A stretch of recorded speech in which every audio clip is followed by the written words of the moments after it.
Brazil তাদের বিশ্বকাপ বাছাইকে সামনে রেখে দল নির্বাচন করে ফেলেছে। থাকছে একের পর এক নতুন চমক।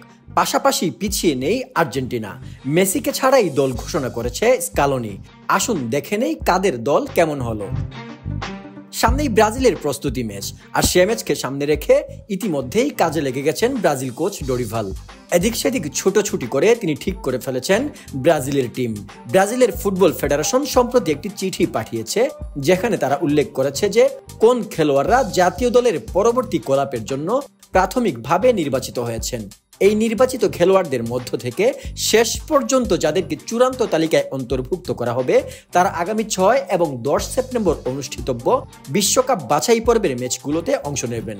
প্রাথমিক তালিকায় যেসব ব্রাজিলিয়ান খেলোয়াড়দের নাম রয়েছে, তাদের মধ্যে উল্লেখযোগ্য কিছু হলো লুইস হেনরিক, যিনি বোটাফেগোতে আছেন, এস্তেবাও, যিনি আছেন পালমেইরাসে, ফেব্রিজিও ব্রুনো ফ্লামেঙ্গোতে, আয়ারটন লোকাস ফ্লামেঙ্গোতে, গার্সন ফ্লামেঙ্গোতে এবং পেড্রো ফ্লামেঙ্গোতে, আন্দ্রে ফ্লুমিনেন্সে এবং মার্টিনেল্লি ফ্লুমিনেন্সে।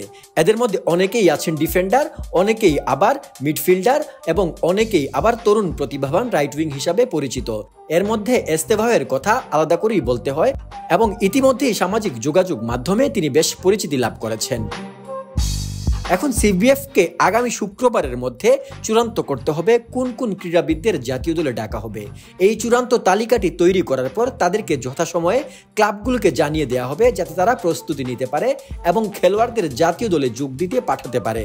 যে খেলোয়াড়দের তালিকা করা হবে তারা বিভিন্ন ক্লাবের হয়ে ভালো পারফর্ম করেছেন এবং তাদের মধ্যে অনেকেই আন্তর্জাতিক স্তরে খেলার অভিজ্ঞতা রাখেন।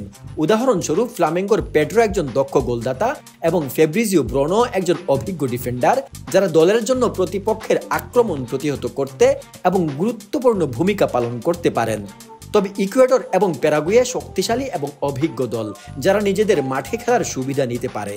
এই ধরনের প্রতিযোগিতায় সাফল্য পেতে হলে ব্রাজিলের খেলোয়াড়দেরকে ঐক্যবদ্ধভাবে খেলার পাশাপাশি কৌশলী এবং ধৈর্যশীল হতে হবে।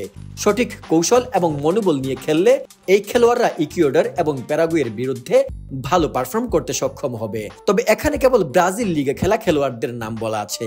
এছাড়াও ব্রাজিল দলের সবচেয়ে বড় চমক সম্ভবত নেইমারের দলে ফেরা।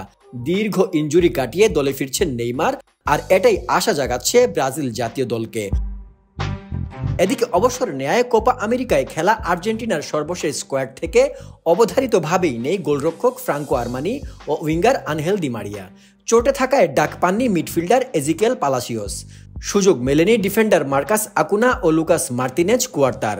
কোপার মতো এই স্কোয়াডেও অভিজ্ঞ ফরওয়ার্ড পাওলো দিবালার জায়গা হয়নি।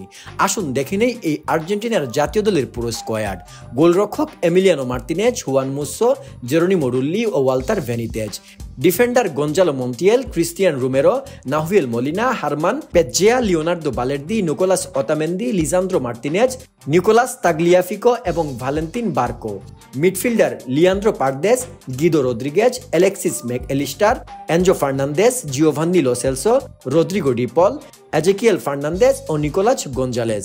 Forward Alejandro Garnacho, Matias Soule, Giuliano Simeone, Valentino Carboni, Julian Alvarez, Valentin Castellanos ও লাউতারো মার্তিনেজ। বিশ্বকাপ বাছাইয়ে বেশ ভালো অবস্থানে আছে আর্জেন্টিনা। অন্যদিকে ব্রাজিলের অবস্থান একেবারে তলানিতে। কি মনে হয়, ব্রাজিল কি পারবে এবার বিশ্বকাপ কোয়ালিফাই করতে?